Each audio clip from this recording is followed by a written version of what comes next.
and honestly, some of our services. Twitter was down first thing this morning. So It's who is it? ChatGPT was down a little bit too. It still is. And then no, mine came back. I don't know. Maybe I have a special version. Whose fault is this? Is this Amazon or Cloudflare? Net. It's Cloudflare. Net. Yeah. How's the stock doing this morning? Optum was down too. It was down like 3% last time I checked. Everything's down. This is not Amazon's fault for once. Cloudflare's only down 3%. It's down less than it was yesterday. Yeah, this happens. Is it okay? I don't know how I feel about like one company. I mean, this isn't Amazon's, but I guess Cloudflare. Are there any others that like have this much power over like our lives? Yes, there are. Who else? Like who else? Well, Cloudflare is not a monopoly business by any means. Like there are 5 other Twitter, like ChatGPT. I'm trying to think of what else I used today. Well, there have been some major outages in the past. We had the big CrowdStrike one a year ago. If you recall, that was a huge buying opportunity. Turns out. Remember when I was traveling and the United app wasn't working? That wasn't that long ago. Where was I going? I was going to Vegas, I think. Yep. So that like 3 weeks ago. That big red monthly candle on CrowdStrike last summer of 24. That was an incident they had.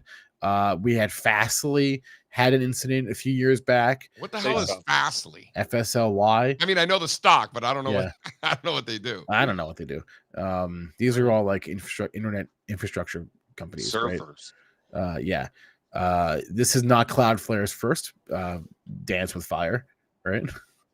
It was like telling me that like I needed to like change my what's that called? The extensions, my Cloudflare extensions. I'm like, I don't even know what a Cloudflare do I have one of those? I don't think I do. Like it's like telling me that I have to like give it permission. I'm like, I don't know how to do this. So clearly there was I didn't need to do any of those things. I just wasted my life. Yeah, it's all good. Yeah. All right. Well, we appear to be live, so that's the good news. So that's the good news. Let's go ahead. We're live somewhere. We're live on YouTube. We might not be live on we are not. We might not be live on Threads. No. Or are we live on Twitch? No. Is Strazza's OnlyFans? Is it working again? It might be. Strazza's losing a lot of subscription dollars from his OnlyFans account. Yeah. I've been buying the puts, JC. In what? I don't know. I added some stuff yesterday. Palantir. Oh, so you're shorting you're shorting Palantir and AMD? Shorted the leaders yesterday. Across the board. I did not. I did not do that. Why don't we say let's get this party started. Yeah. Yeah. Let's go.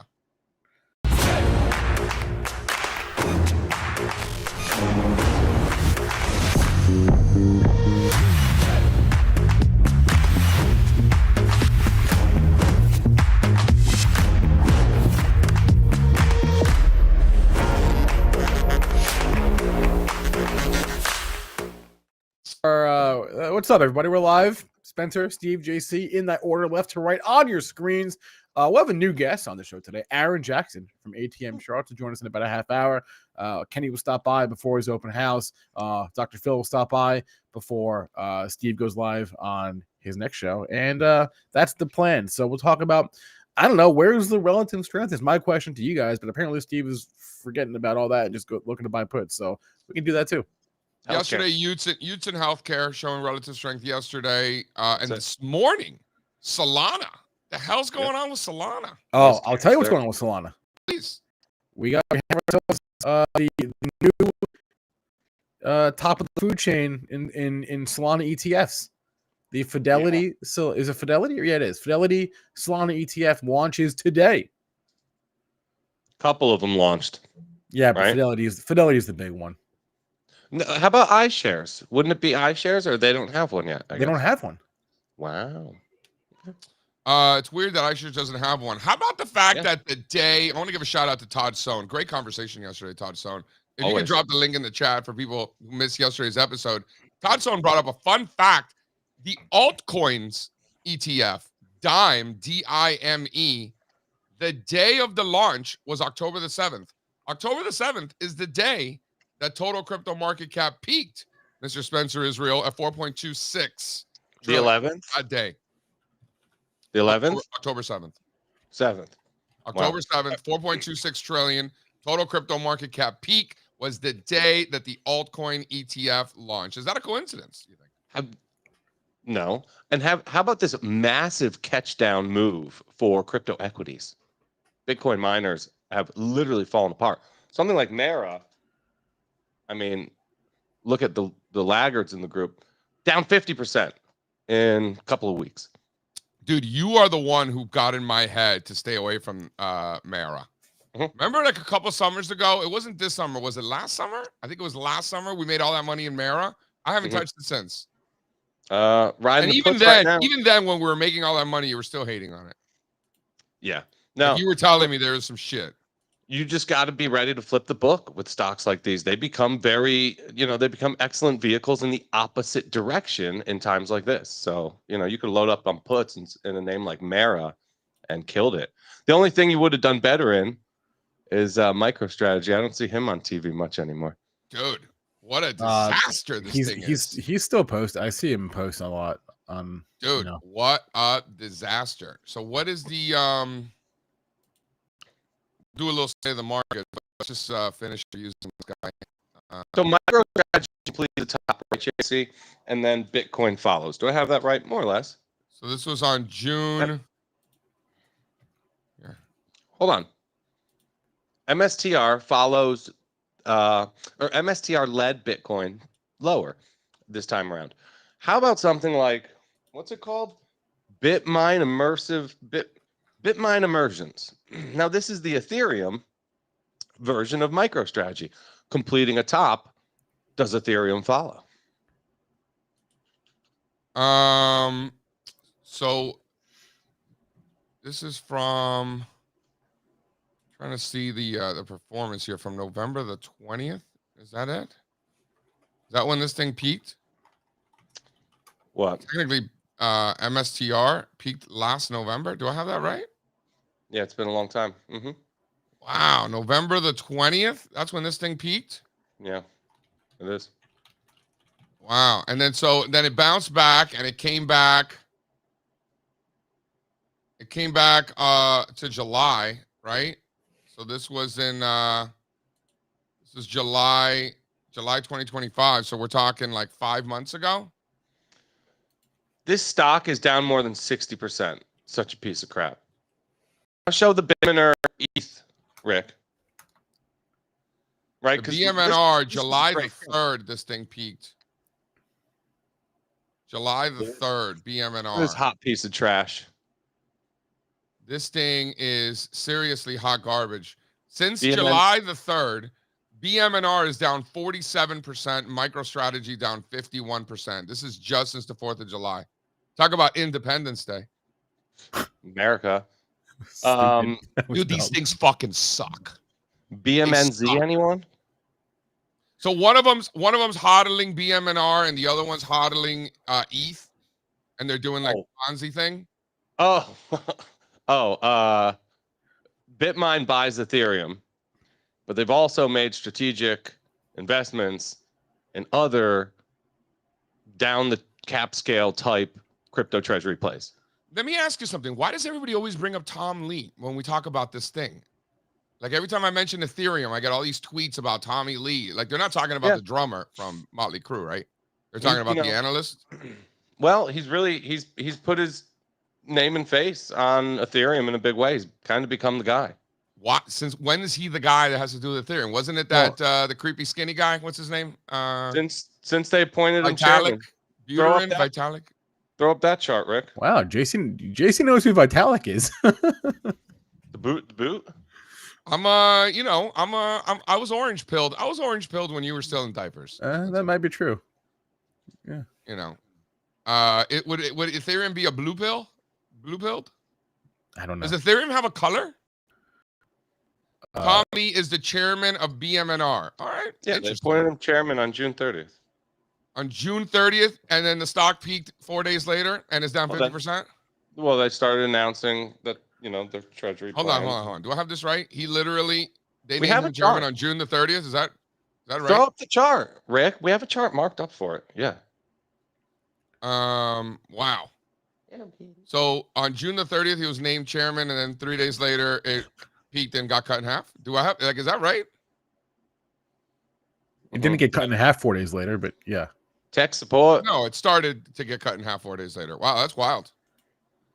Are they having crowd strike issues in Mexico? Why can't we throw up this chart? They might be. Give them the second, man. Sheesh.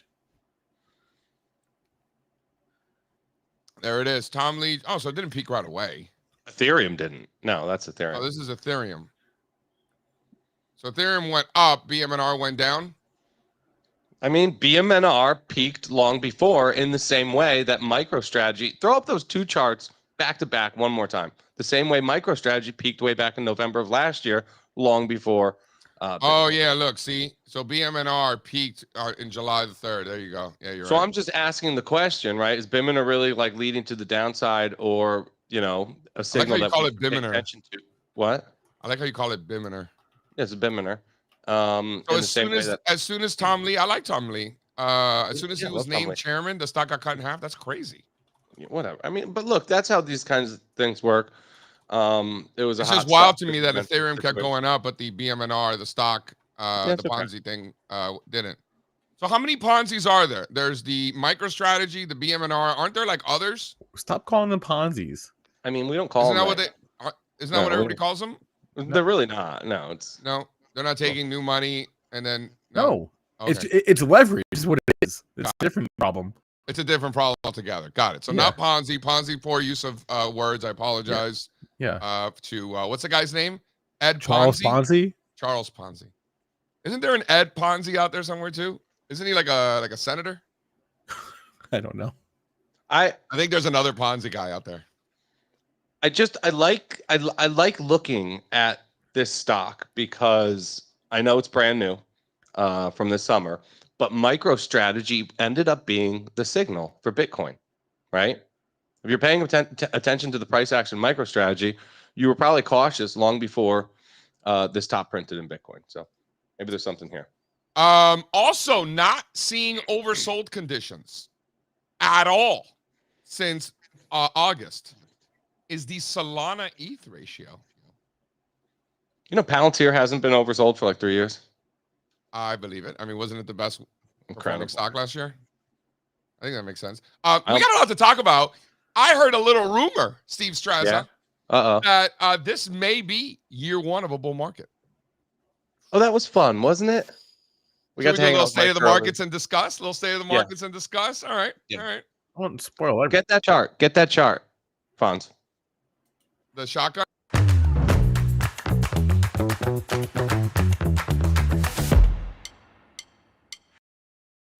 All right, ladies and gentlemen of the jury, we have the Dow futures down 374 points today. That is 80 basis points. We got the S&P 500, so that's 46,300 for the Dow. S&P is down 0.5%, 34 handles to the downside, 66.60. We got the NASDAQ, NASDAQ 100 down 0.2%, 24,720, down 159 points this morning. 30-year bond futures up 40 basis points, 117 and change for the 30-year futures. Crude oil up 0.25% at 60 flat. Copper down 0.33% at 5 even. Wow, oil at 60 even. Copper at 5 even. Gold still above 4,000, 40.64 for gold, down 0.25%. Silver down 1%, still above 50. Very impressive, I gotta say. Silver still above 50. You didn't see that one coming.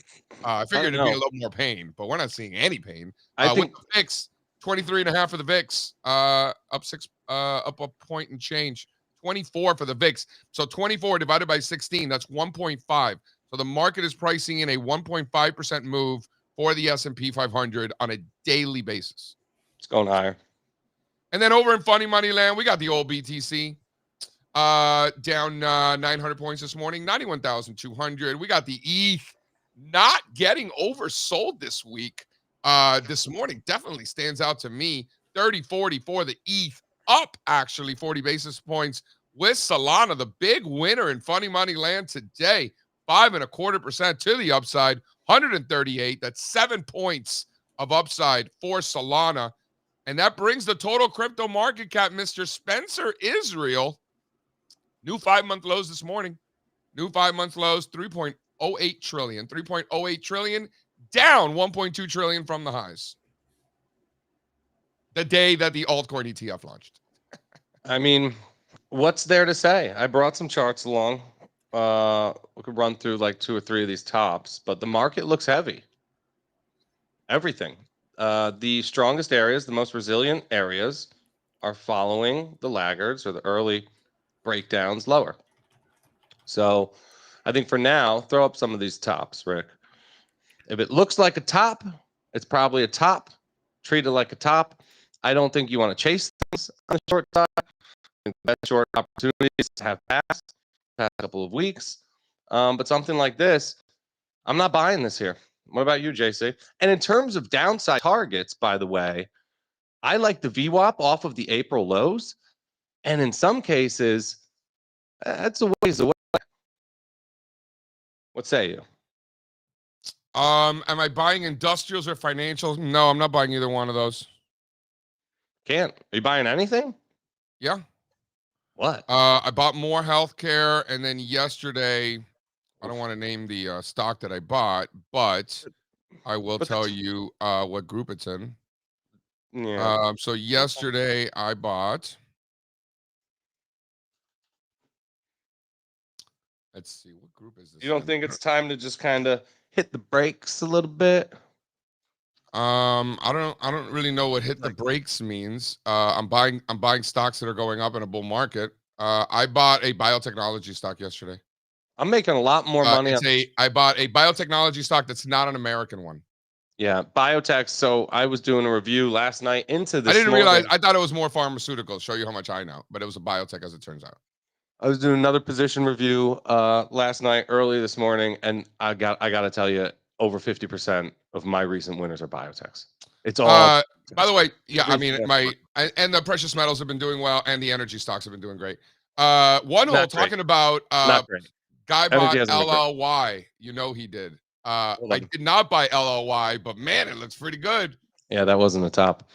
Dude, remember how many times we talked about shorting this thing? None of us ever did. You guys talked me out of it every single time, you and Sean. Yeah. I mean, I wanted to short it, and sometimes I kind of wish I was short. I never traded it. I haven't been in this thing at all. And now here we are making new highs. Not a top. Are you making money on your shorts? It's the only thing working out here for us. I am not short anything. What? Really? I mean, you see my portfolio. What do you mean? Why are you acting so surprised? You don't look anymore? Damn. You know what's in it. You know what's in it. You're not allowed to? Or am I not allowed to short in America? What kind of communist shit do you think this is? I can do anything I want. You don't want to short some of these sexy tops? In the middle of a bull market, I mean, I'm just not focused on shorting. I mean, remember, you're a lot more tactical than me. You're buying like options that expire 3 days from now. I don't know that I've ever done that. That's true. I don't know that I've ever put on a trade like that before, but this, we're on different time horizons. So you want to short these things? You made money shorting Bitcoin, right? 4x now. 1121, big day. Listen, we're in the middle of a historic bull market. Yeah. I am buying stocks that are going up. I mean, I understand that there are some stocks that are not going up, which is, again, perfectly normal for a bull market, and I'm not buying those. Not just a historic bull market, but a historic and potentially brand new bull market. Throw up the breath chart. So Mike Hurley, question was asked in the chat. When Mike Hurley, I think it's being released today, but we were on. Spencer, can you confirm the date and time of the release of the infamous year one of a bull market video with a one Mike Hurley? We will publish. We will post that video on YouTube today. I don't want to confirm a time. I don't have time, but gun to your head. What time roughly you think? Gun to my head. 2:00 Eastern. Got it. All right. Yeah. All right. So 2:00 Eastern time today is kind of like that 9,500 in March of 2028. Kind of like that shotgun approach, right? Sure. All right. So Mike Hurley. Yeah. Tell him what it is. Mike Hurley won the Lipper Award for Best Mutual Fund Manager, long-short mutual fund manager in 2008. Arguably the most difficult year in the history of financial markets. He was number one out of 90. Number one in 2008, winning the Lipper Award, which makes Mike Hurley a legend, regardless of the fact that he's to us and the friends of ours. Even if we didn't know the guy, right? He's just some random. Still mad respect. Now, the fact is, Mike Hurley, mentor to me and Strazza, has influenced and inspired a lot of the work that we've done. Steve Strazza at All-Star Charts, myself at Trend Labs and All-Star Charts before that, helps me think about the market of stocks versus thinking about it like a stock market, which is really helpful because early in my career, I was one of those guys.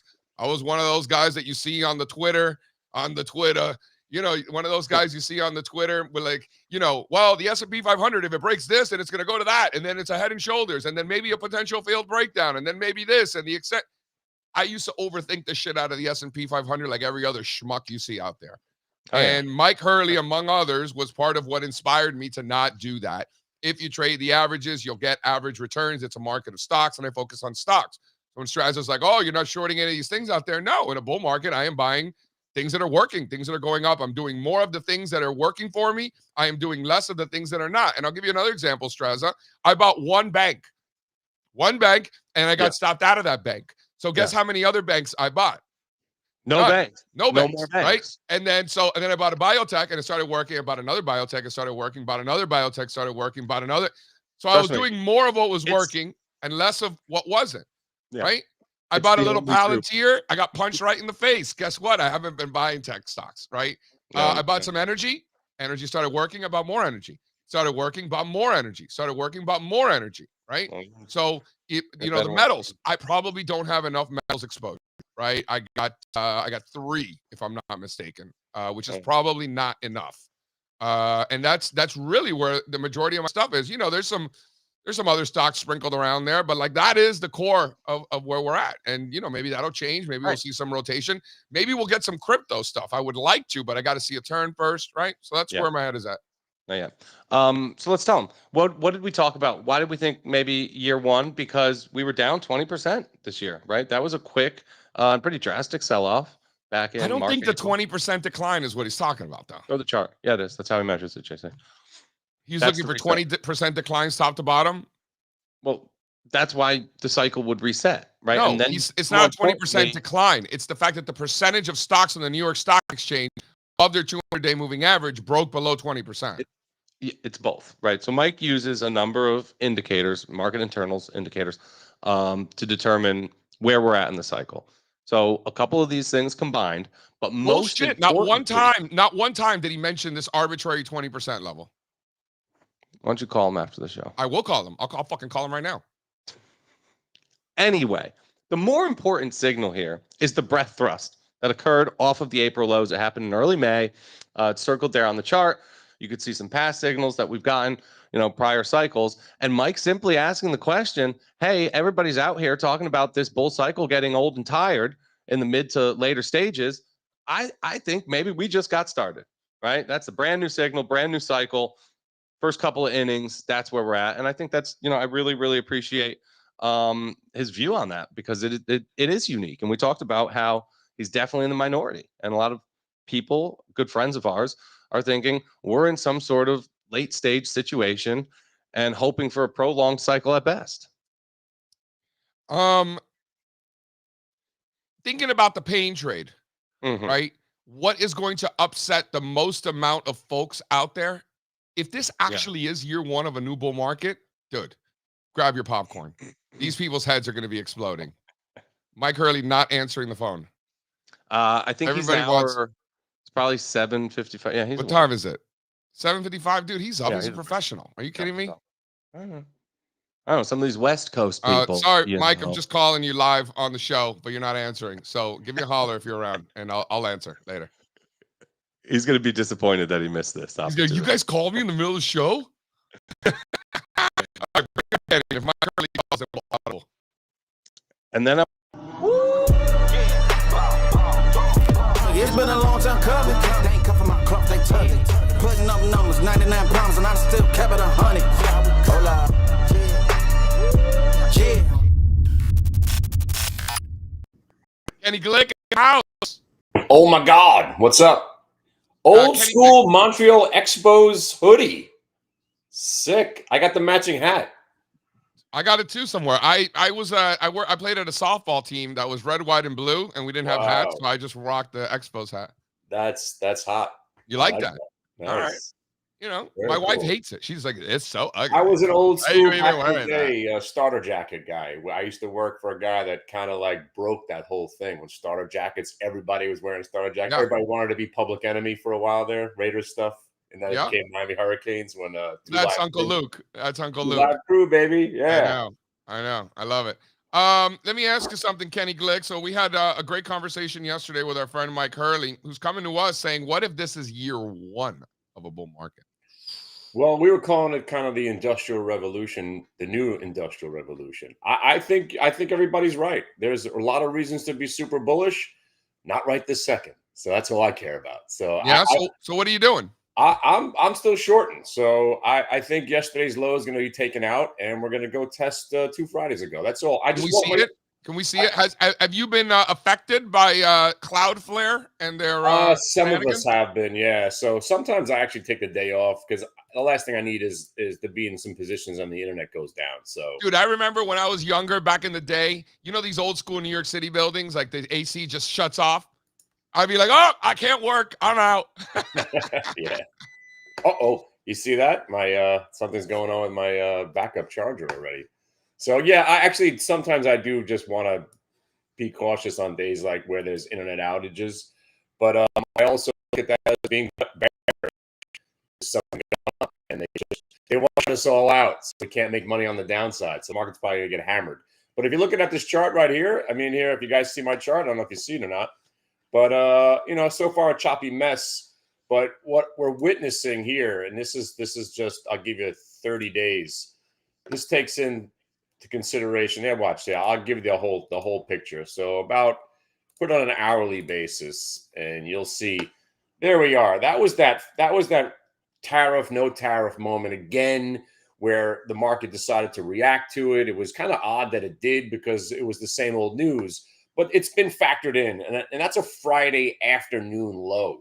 We were closing, the market closed, and we still went down another 6 or 7 points. That's got to be factored in. I think we're going to go test those lows, and then you can have your bull market back. But if we do break those lows, then we've got some issues, you know, going underneath there. So I think we could actually break those. And again, I'm not looking for the 538. That would be where we would go if we broke 555. But, you know, again, it's just a nice mild consolidation. And that Oracle trade that we did well on, it's still out there. You know, I still think this market's got some froth to give back. So again, I'm looking for the cues to give it all back down to that 582. And if it doesn't hold, then we could get some serious selling. Because right now, this is just the air coming out of the bubble. Yes, it's a bubble. But, you know, again, if you're staying focused on day trading, it's all about, oh my God, OLMA. Kenny, hold on, Kenny. Are you talking about those October 10th lows? On the cues? Yeah, the big sell-off day. Yes, the Friday afternoon lows. Those have to be tested. That's what I'm looking for. So when you put it in, and again, if you don't see them unless you go on a minute-to-minute chart because it was aftermarket. So if you go back, you know, 30 days and just look at an hourly, you'll see them there. That's where I think we're headed. So that's, again, you don't see that on your daily chart unless you go an hourly because this is an aftermarket move. Gotcha. About an hour after the market. And then we bounced and we started a new rally like we always do. And I think the same thing's going to happen here. But, you know, again, you guys that love recent lows to be tested, that's the recent low that I think needs to be tested. And I think Bill dropping the Jerry Allback right there. Jerry Allback. But they're not making it easy. You know, we are in turnaround Tuesday, usually weakish Thursday, weakish Friday, weak Monday. We have turnaround Tuesday. But, you know, again, for us day traders, yeah, I'm staying focused, obviously, on what the Qs are doing. But you got, oh, my God, if you guys remember this one, I gave this to you guys. This is one of our OG Andy Dufresne Kardashian bottom trades. Look at that disgusting chart. That's OLMA. And, again, I've been picking these stocks off the trash heap. You know, again, this is how all those rigatonis and quantum stocks started. This was a stock. You pick them up off the, what exactly did you call that? The Andy Dufresne? No. The trash Oh, trash heap. Yeah, picking them off the trash heap. All these garbage stocks. But this thing's up 200% today. What did they do? Right, I have no idea. Did they cure I cancer? think it's a pharmaceutical stock, but because it's already ripped so much, I'm just looking to see if it breaks down under there, and I'm just ready to short it. It's easy to be shorted, so that's kind of frightening. I like it when it's hard to borrow, and I gotta go get a borrow. I feel like I'm doing something that other people can't. This one's actually easy to borrow, so I'm stalking this obviously for a short. But if it breaks back above that 28, you never know what this is going to do because you got perfect scenario right there for the shorters to get crushed. But if it rolls right here, definitely going to be taking a short, and I'm going to use that 28.50 area as my stop. But yeah, any stock that's up this much, I'd look to short it no matter what they do and what they've said. And this thing's been just a pump and dump for the last 20 years. So I'm assuming this is just another pump that's ready to get dumped. Give me one more name. Give me one more name on the. You guys love your Chinese stocks. So today I'm looking at PDD. Hell yeah! I hate this. I hate this one. Yeah, isn't this a fake Chinese stock? So do I. But I had a great trade on it last quarter. So getting hammered on earnings. Dow. And just if it's. I think it's going to break down first, but if it under 120 and gets back over 122.50, I like the fact that it hasn't broke VWAP since I've been awake. So one VWAP break on an earnings report, usually I'm interested. Got my eye on the PDD, and another one, Home Depot. So Home Depot, nobody's loving it so far. That's what I like because buyers just tend to show up when the market opens up. Got my eye on Home Depot for a buy. But again, where's the faux show, bro, on the Home Depot? Home Depot. Well, again, when you got 342.70, I want to see that get broke and then go down to 340. We don't have prior day VWAP giving us support today, but when you're close to 342.50, usually you're going to see 342.50, and if that doesn't hold, we'll go to 340, and then we'll see what happens at 340. But anything above VWAP so far. And because the market's a little weak right now, those faux show bros, the bros are mini bros, which is good enough to get paid, but you got to take profit. Don't do what I did on Tuesday, adding to your position right now. If you got that money in hand, take the money, raise your stop, and do the right thing. This is not the market to keep pushing those longs because we're getting massive chop again, and you're going to get chopped up if you don't take those quick profits. Cheers. All right. Well, this open house is still going. As soon as hitthebid.com and Cloudflare get their act together and Hit the Bid goes back, then the open house will be live. We got the secret layers working. Half the room is working, so half of us have been able to log in. So the link is on the screen right there. I would say just check back whenever the internet turns back on. And keep resetting. Yes. Yeah. Yes. I'll be here waiting for you. All right. Thanks a lot, Kenny. All right. Good luck today. Be safe. See ya. So Bill Surreal asking about the Santa Claus rally. The Santa Claus rally does not start until December the 24th. We got like a month. Yeah. What are you still? It is now November the 18th. So settle down, Bill. You got time, buddy. You got time. December the 24th is when it begins. We could still rally into year end. Everybody's like, oh, the year end rally's off. No, we're just correcting right now. But there's plenty of time. Wavy also asked if I'm shorting private equity. I'll tell you, I made some well-timed shorts and things like Blue Owl, Hercules, Blackstone a couple weeks back. Did a lot of it through puts, and these things lack the beta. There's been no juice to the downside. They're just slowly moving in the right direction. Hasn't been great trades at all. People talking about the current market environment. Throw up slide 2. This one caught me a little off guard yesterday. I'm not gonna lie. This one coming from our friends over at the old Wall Street Journal. So these are journalists, of course. Most of them cannot afford to participate in the stock market, and some of them are not allowed to for conflicts of interest and stuff like that. These are people by definition trading equities. And so this particular article from the Wall Street Journal is talking about why we could use a good long bear market. Stocks have experienced only brief drawdowns over the past 16 years. Creating dangerous complacency. Okay. So the journalists who cannot afford to trade or are not allowed to trade are telling you, the consumer, that you deserve a bear market, a good long one, actually. How do we feel about this? Well, Go ahead. I didn't read this article. I would read it. I didn't. Dude, no one's gonna read. Nobody reads articles. Dude. See, and therein lies the problem, JC, because you are you're flying through life 1,000 miles an hour, and you're judging everything by the headline. You gotta actually. I don't know. Seems to be working out pretty well for me. You gotta actually stop and read once in a while, right? I read more than 99.99% of humans on this planet. I'm just saying. I just don't need to read what a journalist thinks about the market. The headline's enough. You don't even know what it says. I don't need to know what it says. Look at the headline. That's not, journalists who can't he afford didn't to write trade. The headline. Spencer Jacob did not write that headline. I promise you. Okay, so what? Okay.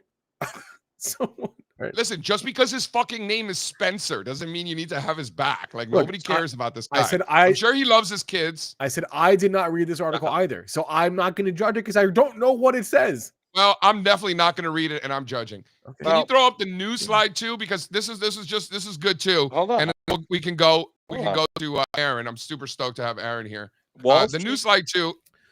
Go ahead, Strazza. Sorry, but you got to see this. Come on.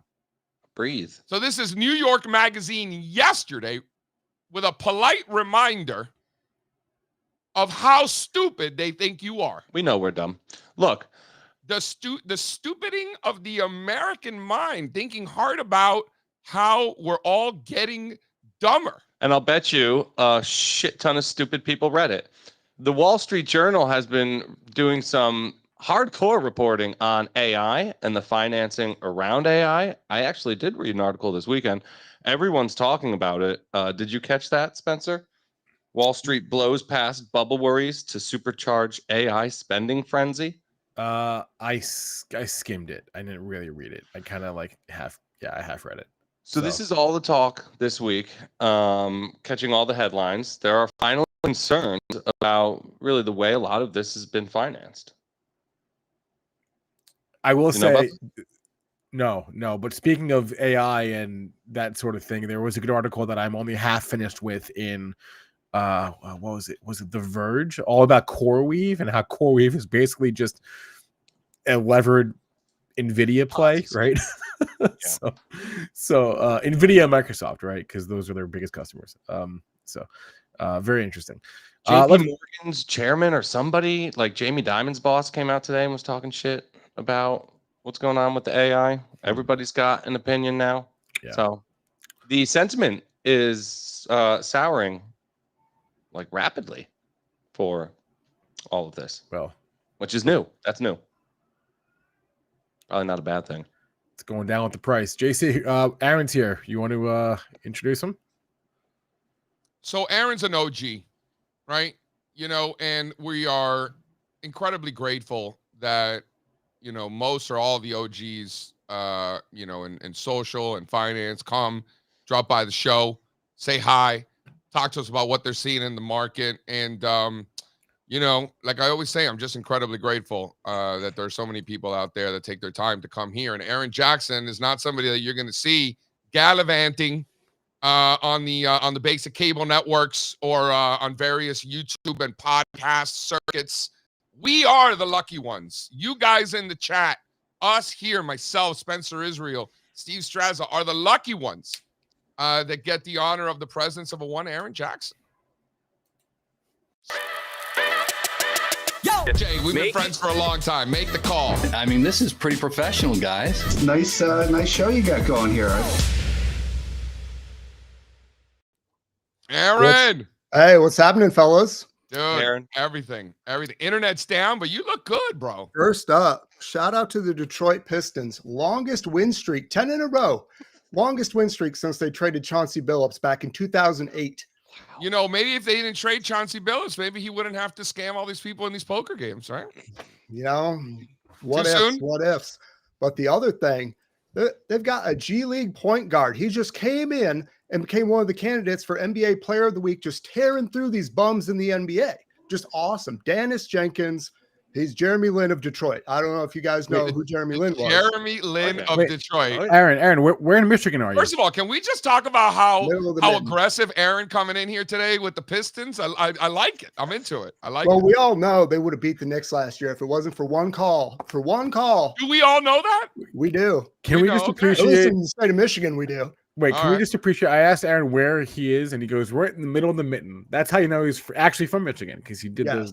Yeah, they're called Michiganders. I know what they're called. I lived there.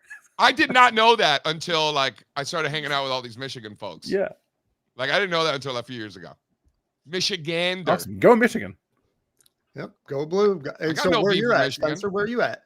I'm in New Jersey, but I was in Detroit and the greater Detroit area for 7 years. Oh yeah. Aaron Jackson, my friend, you are an astute observer of financial markets. Have been for a long time. Why don't you just tell us rather than me telling you what I think or Strazza telling you what he thinks? Why don't you tell us? Yeah. What are you seeing out there? How are you approaching the market? What are you thinking? Yeah. So do we have the charts over? Do we have the charts? Hell yeah. Pop them up. Dude, I love how Aaron, the Michigander, coming in with the gold miners. Nice. So, all right, you guys are talking a lot about maybe year one of the bull market, and I'm starting to think maybe you guys are onto something. It's Mike. Gets all the credit for the record. Mike Hurley. Okay. Well, gold miners' relative strength, gold miners outperforming, the indices by 100% plus this year. But really, it's just been oscillating. Gold miners versus the S&P has just been oscillating in a channel for the entire bull market out of the 2013 breakout. So do we have a fake breakout there in the gold miners relative strength? And then there's a gold versus NASDAQ chart as well, I think. This is GDX SPY, Aaron? Yeah, GDX SPY. Nice. Monster base. And then we've got NASDAQ 100 versus gold miner, something like that in there too. Oh yeah. And look at this thing. It's been an uptrend out of that 2013 breakout. And look at this. Is that a fake breakdown? Is this just another bullish consolidation? Do we want to just own stocks over the rocks here? Stocks over the rocks. I like what you did there. Yeah.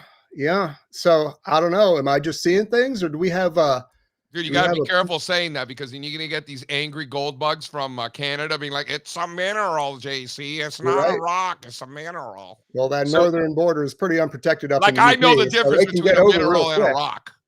Yeah. I mean, stocks could just kind of close that performance gap a little bit versus miners. And that would do a lot for these ratio charts too in favor of the equities. Yeah. So I don't know. I'm thinking stocks over the gold, but hey, and then we've got XLE versus Bitcoin.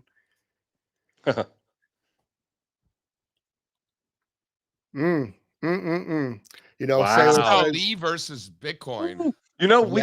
How many people? I've never seen this chart in my life.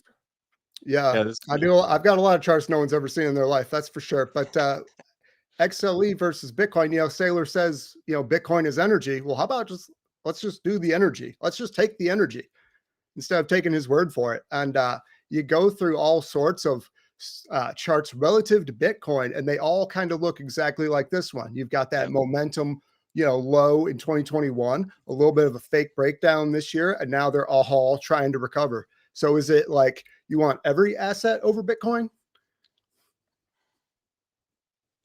Do you like? I don't know about every asset. Almost. Energy, XLE Bitcoin ratio. I like this, Aaron. I like this, man. Where's your head at on Bitcoin? Look at that y-axis. Can we just look at the y-axis? How funny that is. Yeah, but what are you thinking, Aaron, about crypto more broadly? This is a top in Bitcoin. The others are following. A lot of the altcoins been in bear markets. Where's your head at there? Concerned that Bitcoin's going to drag the entire complex lower. Still, you want to be bullish. I think JC's been talking about the little positive on the Ethereum, and it's had a 50% pullback. Gave it back half of the rally. So you want to start panicking into some blockchain. 50% drawdown is a lot better time to do it, right?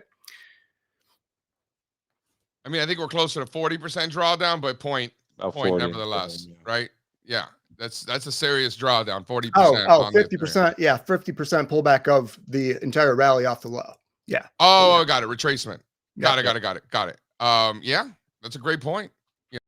We got to see it. You got to see them stick it. Just because there's like a potential bullish divergence in Ethereum this morning or this week doesn't mean that the market gives a damn, right? We'll see. Solana's down 50%. Yeah, same thing basically, and hit the most recent target. So, all right, let's talk about semis. Semis, arguably the most important stocks, right? Strazza, the most important stocks? I'd say.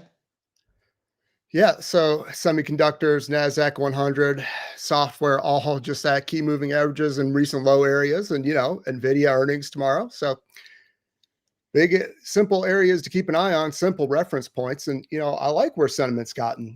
People are now questioning everything. And, we're starting to see more morning selling with a little bit of uptick in the afternoon. And, we like to see that. Yeah. But I will say software, if you want to talk about Cloudflare having problems today, that is one of the ugliest all-time fake breakouts could remember off the top of my head. They had a big earnings gap above the 2021 high, just completely shit the bed here. And, that's one of the leading software stocks. So if we're going to see this go the other way, software is going to start dragging lower. It's been one of the worst groups this year, right? And, it would start leading lower here. How do you weight semis? Like do you give them do they carry are they a bigger deal because of their semis, or do you just treat them like anything else? How do you think about this group of stocks?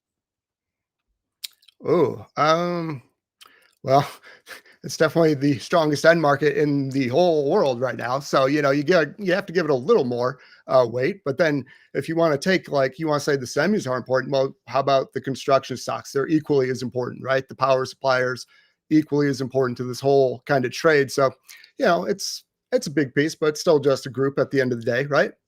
Part of a bigger picture. Yeah, I think so.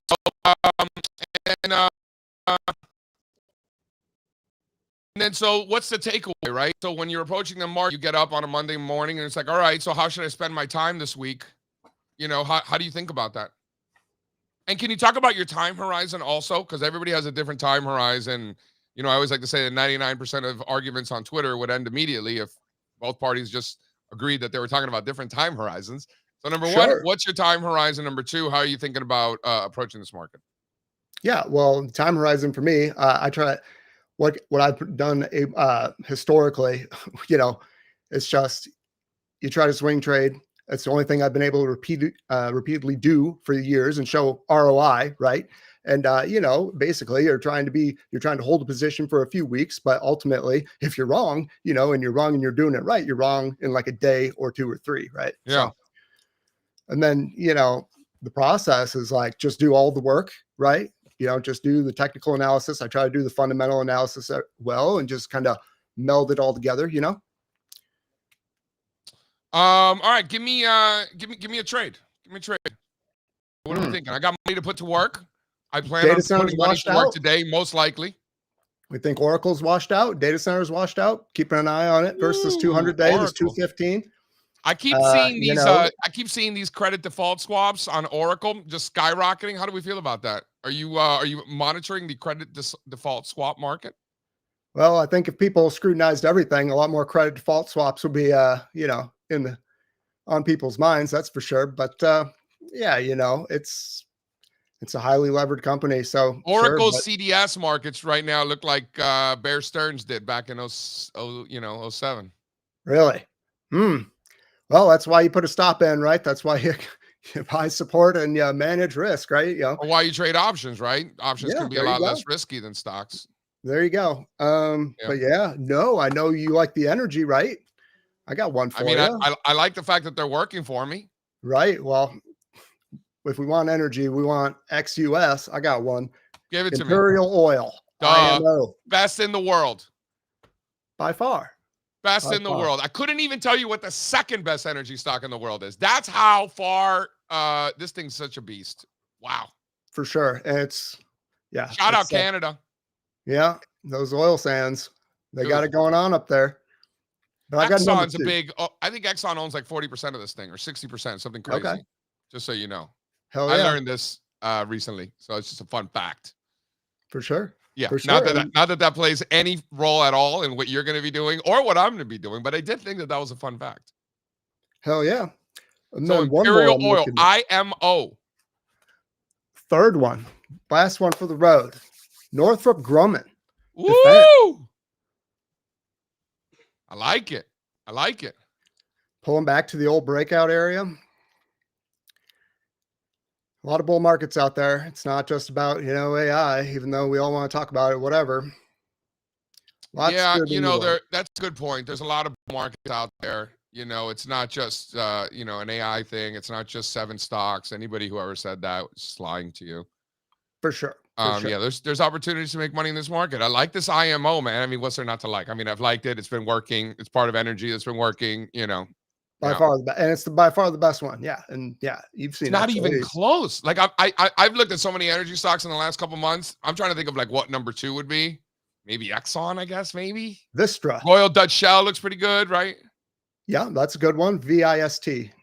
They're down in Argentina. Vaca Muerta. I don't know if I'm saying that right. I'm probably not saying that right. VIST? Yeah. It says Vista Oil and Gas. Or do they have a fancier name that you can't pronounce? No, that's Vista. Yep, that's it. That's it. But it's kind of struggling at this old resistance. But you go back a few years, that was the one. Like, whew, that was the one to own, right? Yeah, you're looking at. So this is VIST. This thing's $5 billion based out of. This is Mexican.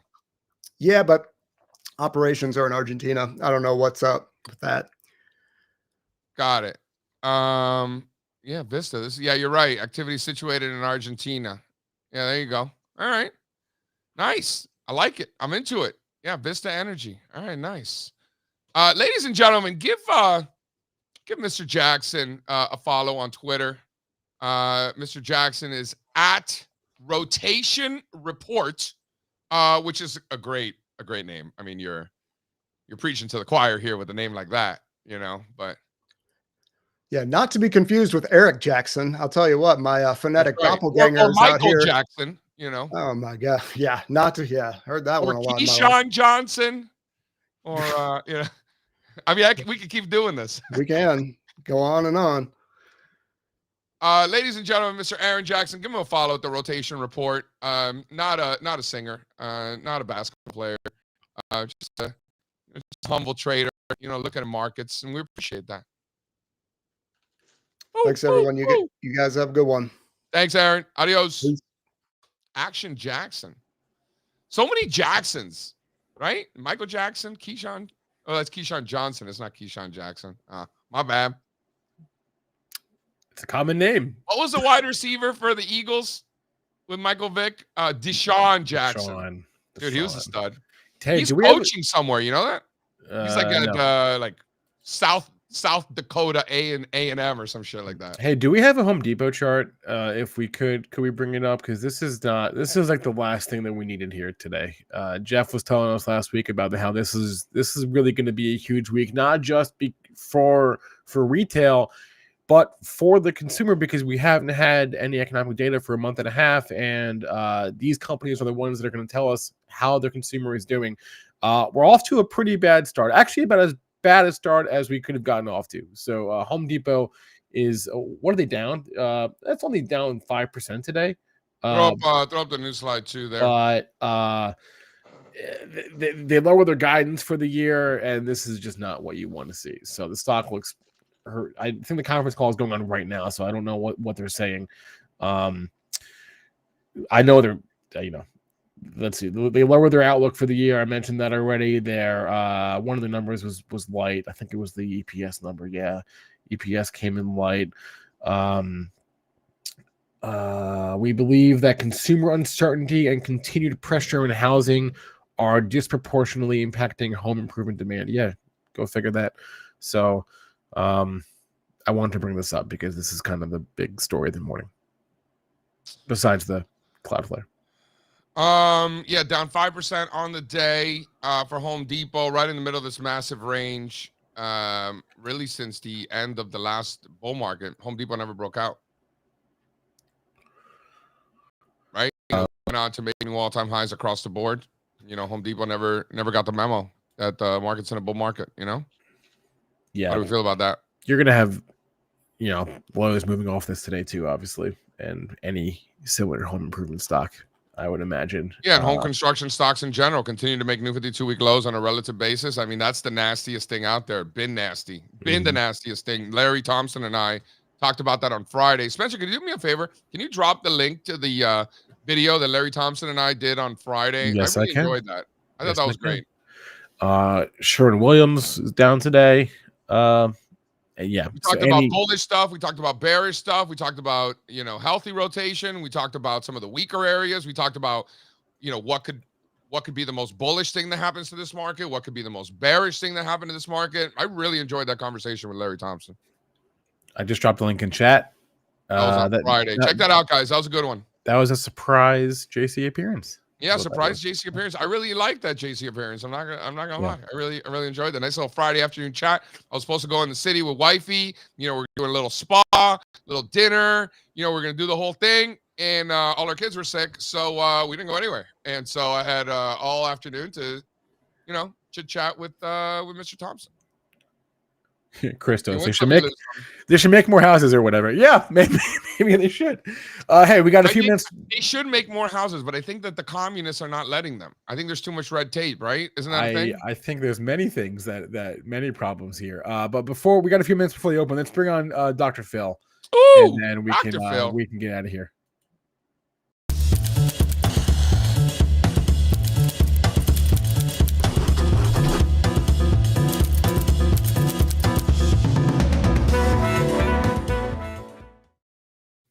Pearl Dog. Good morning, gentlemen. Ready?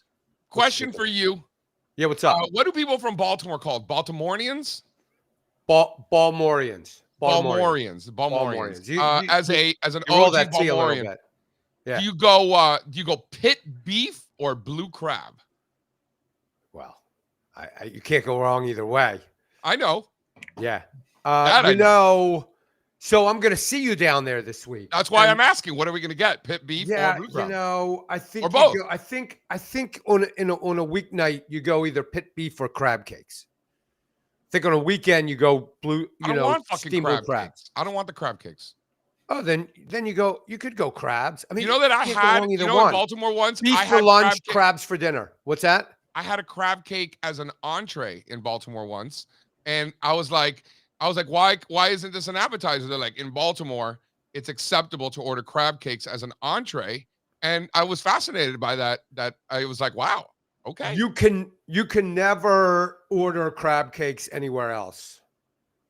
You can't order them anywhere else. Let me ask you something, Spencer, as a half-ass Baltimorean, you want to weigh in here? Are we pit beef or crabs?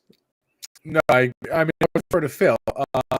Pit more one stop situation, right? If I want like a real meal, I would have crabs, right? Okay. But that's my own personal take. But Spencer is to Baltimore what I am to Connecticut. That's fair. That's we spent some time there. We left, but we're familiar with the situation. Yeah. Right? Sure. Is it true? Wait, is it true that the three of us are all fasting today? Is that real? I mean, so far so good. So far, so good. Enough dinner last night. JC is hedging. That's what you call risk management, people. JC is hedging his little bet there. Because usually if I'm going to do the fast, like I'll crush so much yogurt the night before that I'll just be disgusted with myself that I won't want to eat for days. But I didn't do that yesterday. I just had like a regular dinner. That's my cheat code. Like just crush yogurt after dinner, and then you're not going to want to eat it. I didn't do that yesterday. So we'll see what happens. I just want to talk. I do want to talk about the markets for a second. Yeah. All right. What do you got? And I just want to say, okay, so this is the second time that we've had a correction this year, right? The Qs, I don't even know what they're down, but I see them down under 600 this morning. So they're down, the Qs are down 2 weeks now. So the Qs hit a high. Oh, I'll tell you right now. The Qs hit a high of 637. And now we're at 600. So 5%. 5%, maybe a little bit more. Man, your math is pretty good. Is that what that comes out to? It's nothing, right? It's a little bit more. That's right, Phil. It is nothing. It's really It's nothing. 5.8%. 5.8%, a little bit more. From the absolute highs. From the absolute highs. And so these happen all the time. And you see the VIX go up and you see people talking. Listen, your mom is below 50-day moving average. You know what I mean? Like, it doesn't matter in the big scheme of things. The question is, how are you like, what are you doing? Like, are you anxious? Are you doing stupid shit? The first rule, don't do stupid shit. But are you? That is a question I ask every time that we have a correction, because I get emails. I see people on StockTwits and Twitter saying unbelievably dumb things. I see a lot of hyperbole. Like, all of a sudden it's the end of the world and the stock market's crashing and the government is this and it's the, whatever. You just want to remain calm. You want to take a walk. You want to, if you have to reduce risk, you have to reduce risk, but you just don't want to do anything dumb. Avoiding mistakes is like the greatest rule ever. And I'm talking a little bit more about investing than I am trading necessarily, but even trading, people have a much more difficult time, especially novice to intermediate traders, in bearish markets. Phil Perlman, you know that I'm an astute observer of human behavior. I don't know about astute, but I pay attention. You know me. No, you pay a lot of attention, and you would argue I probably pay a little too much attention. No, I like it. I think you just talk too much about it. That's all. But I love your sweatshirt, though. But you talk too much about it. You don't have to. Yeah, because my wife doesn't give a fuck. Right. I don't got anybody to talk to about this shit. You know what I'm saying? It's my own therapy. I got nobody else. Like, I'll call you and you'll be like, shut up, JC. Just go take a walk. So you don't want to hear it either. Right? So, I don't mind hearing it. I really don't. I don't mind hearing it. You'd rather talk about other things. So go ahead, ask your question. You'd rather talk about jazz music or fucking animal protein. Here's the thing. I'm just not that interested anymore. I know, right? Yeah. So like I said, even my closest friends don't give a fuck. I've seen it so many times. 2 times this year. Every year. Every year we have corrections, and every year the VIX goes up, and every year people are excited about it. And every year people do dumb shit. My simple message today is don't do dumb shit. Okay, what's your question? Sorry about that. So we had a great conversation with our boy Mike Hurley yesterday, and I don't know that you know Mike Hurley. You know him? You know a lot of CMTs, but I'm not sure you know him personally. He won the Lipper Award in 2008 for the best mutual fund, long short, in arguably the hardest year ever. So like, he is truly a legend, whether he was friends with us or not. And he came over and he started a couple of weeks ago. He calls up Strazza and he's like, Strazza, I've been calling some of the best technicians in the business and asking them if they believe that this is year 1 of a new bull market. So as somebody who watches, the behavior of humans, if this is in fact year 1 of a bull market, and that was a reset that we had this spring, and Mike Hurley is right, people's heads are going to explode, bro. Like, the world is not ready for this to be a new bull market that just started, right? So I just want to, you're the doctor, and you tell me, are these heads going to be exploding as much as I think, if he's correct? The level of disbelief right now, the level of angst, the level of dissatisfaction with life is very high in our culture now.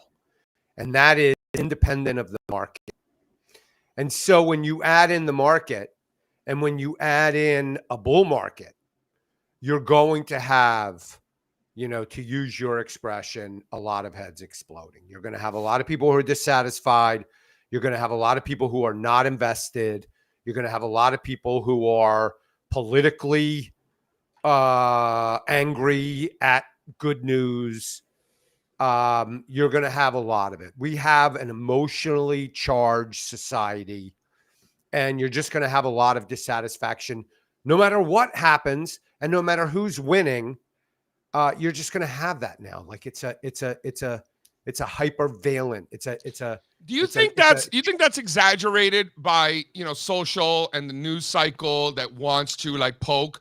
Because in real life, I don't see such angry people. I don't know if that's like the circles that I run in. I like to think that my, surroundings are pretty diversified in terms of, the types of people, education, careers. Like, I think I'm pretty diversified, the people that I talk to. I just not seeing the anger that you might see online. I think it's part of the recipe. Yeah. I think it's part of the recipe. Yeah. It's part of the, social media is just just woven into our culture at this point. The internet is woven into our culture at this point. People writing salacious stories, things getting popular that are just ridiculous. It's just part of our culture. Slide 4 real quick while he's saying that. What I really recommend is that you ignore all of it and you just focus on your well-being and your family and your business. And that's it. Yeah, it's just dumb. And they're selling Buicks and cornflakes. And that's what they do. That's the best line. These folks are selling Buicks and cornflakes, trying to make you broke and fat. That's what their job. Their job is to make you broke and fat and scared. Their job is to sell cornflakes and Buicks. The fact that, cornflakes make you fat and give you diabetes is they don't really have anything to do with that. But yes, there is like a quid pro quo, or there is a dirty deal there. Christo saying great timing for a Phil pep talk. Love that. All right, so give it to us. So what the fuck do we do, Phil? Okay, so you focus on you do the same thing in a bear market that you do in a bull market. Okay? You do the same thing in every single market. You take care of yourself, you take care of your family, and you take care of your business. In that order? You don't have in that exact order. You got to take care of yourself. When you take care of yourself, the whole world opens up. You have more energy, time opens up. It's like a secret superpower. So you take care of yourself first. Then you have the energy and the emotional responsiveness to take care of your family. Then you do that. Then you have all this energy left over. You focus on your business. And all of this outside world, the one thing that I love that you do is that to you, it's all a game, right? I do puzzles. Isn't that what you say? What do? You do puzzles. It's all a puzzle. It's all a game. The outside world is really just a puzzle in a game. And you can be figuring it out, or you can get pulled in it and wrapped up into it. And that's social media, that's traditional media, electronic media, and it is markets, which are part of all of that whole pantomime. It's all a part of it. And so what are you going to do? So if you're involved with the markets professionally and you're treating it like a business, then you're not caught up in any of this mess that's going on that's a part of this toxic culture. So you focus on three things: bear market, bull market. You focus on the same thing. Going sideways, right? Churning, same thing. Focus on your well-being and your health. That's the huge unlock to give you all the energy and focus to do everything else, and the passion and the joy. And then you focus on your family, you take care of them, and then you take care of your business, whether you're a professional in the market or you're doing it on the side and you're doing something else. That's the only three responsibilities you have in the whole universe forever and always, regardless of the type of market. Now is a good time for the pep talk because we are having a pullback and everybody's feeling a little bit of pain. But it's really, I that's all I have to say ever for anything. You can loop that and put me on anytime you want and ask me what I think, and I'll tell you that exact same thing. Just eat animal protein and go for a walk. Chicken, beef, fish, eggs, Greek yogurt, not the kind with the fruit, the fruit sauce in it. Yeah, plain kind. Oh, but that stuff is good. So yesterday I started cracking up to myself. Spencer's id. No, I don't eat that, Phil. I eat plain. Come on. Spencer's id just pops up. Hold on. This is so good because yesterday we're in a chat, us and Stephanie, and you're talking about the fast that we're all doing, right? Allegedly. And Spencer says, I was just Googling a recipe for some goat cheese and spinach chicken breast. No. And I'm thinking to myself, no. Roman is just shaking his head. I did not say that. Oh, that was Stephanie. Sorry. That was not me. Perlman's just shaking his head, being like, you don't have to be so fancy. Just eat the goddamn chicken breast. You know, that was Stephanie. I thought it was you saying that. It was not me. That was not I, sir. Excuse me. You know, JC, Stephanie is pretty good cook. Like her and her husband, they get some, you know, they're chat and recipes, and I think they weren't. No. All right, fasting today. Listen, Steve's going live on the open bar in a couple of minutes, so we got to get out of here. If you're watching us on YouTube, the stream will redirect you automatically to the open bar with Strazza, and let's see what he's doing at the open. All right, we got a lot going on today. Thank you for watching. I will post the Mike Hurley video this afternoon, no later than 2 p.m. Eastern time. We're also going to record another video that we'll post tomorrow. I don't want to spoil who that's with yet, but JC is going to have another fun conversation in honor of so fun. Yeah, in honor of the upcoming Fibonacci Day. So Fibonacci. That's a little hint as to who it's with. All right, thank you, Phil and Aaron and Kenny and chat. Go for a walk, make money, or go for a walk, or both, and eat animal protein. Yes, that too. Bye, guys. Adios. I can't take no